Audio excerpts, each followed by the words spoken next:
बिस्मिल्लाहिर्रहमानिर्रहीम अस्सलाम वालेकुम व रहमतुल्लाहि व बरकातहू। आपके अपने चैनल हकीम लाड लगता हाजिर खिदमत। नाज़रीन कराम, टॉन्सिल्स से छुटकारा, टॉन्सिल्स के ऑपरेशन से बचाने वाला बेखता मजेदार जायकेदार नुस्खा।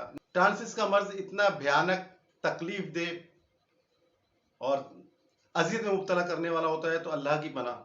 जो शख्स इसमें मुब्तला होता है बस वही जानता है इसकी तकलीफ और दुख जो है क्या होता है, उसे पता होता है। इंसान ना खा सकता है, ना पी सकता है, सांस लेने में निगलने में तकलीफ होती है, किसी पल चैन सुकून आराम नहीं आता, निगलने में इतनी ज़्यादा तकलीफ होती है कि खाना खाने का बंदा सोच भी नहीं सकता।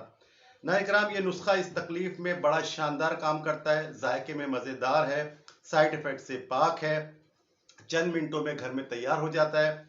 इसके इस्तेमाल से टॉन्सिल की तमाम तकलीफ बतदरीज ख़त्म हो जाती हैं, गले की गिल्टियाँ ख़त्म हो जाती हैं। बनाकर इस्तेमाल करें और ऑपरेशन से अपने मरीज़ को बचाएं।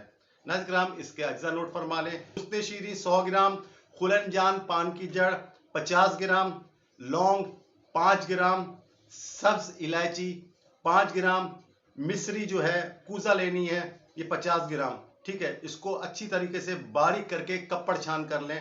कपड़ छान करने का तरीका जिन्हें नहीं पता वो मेरी वीडियो में ऑप्शन में जाके देखें, कपड़ छान तरीका है, वहां से कपड़ छान करने का तरीका सीख लें।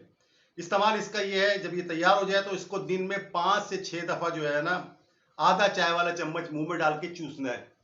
ऐसे करके चूसना है और आस्ते आस्ते निगलना है। 5 से 6 बार इसे चूसना है। अगर जो चूसना चाहे तो 4 से 5 दफा नेम गर्म पानी से इसको निगल भी सकता है। ठीक है, लेकिन चूसने से बेहतर है दवा अगर गले में लगी रहेगी तो जल्दी आराम आएगा। इंशाअल्लाह ताला जो है ना, ये चंद दिनों में बेहतर होना शुरू हो जाता है। इसे ताहसूल शिफा इस्तेमाल करें। अब मुझे नहीं पता, किसी को आराम 4 दिन में आता है, 8 दिन, 10 दिन, 15 दिन में भी आता है। गिल्टियाँ अगर मोटी हों तो उसके साथ लगाने का एक नुस्खा है जो आने वाली वीडियो में मैं लगाऊंगा, उसके साथ आप वो भी इस्तेमाल कर सकते हैं। लगाने वाला नुस्खा इसके साथ लगाएं लेप और ये खाएं तो बहुत जल्दी आराम आता है। ठीक है जनाब, तो ऐसी ख़वातीन और हजरात या बच्चे जो ये बच्चों को ज़्यादा बीमारी होती है, जो ये खा नहीं सकते इसलिए खाने में मज़ेदार है। ख़वातीन जो टेढ़ी मेढ़ी दवाइयाँ कड़वी नहीं खा सकती वो खाएंगी तो इन्हें जल्दी आराम आएगा। इसका परहेज जो है, हर किस्म की खट्टी चीज़ें, ठंडा पानी, कोल्ड ड्रिंक, आइसक्रीम, चावल, आलू, गोभी और बादी ग़िज़ाएँ बिल्कुल मत खाएं।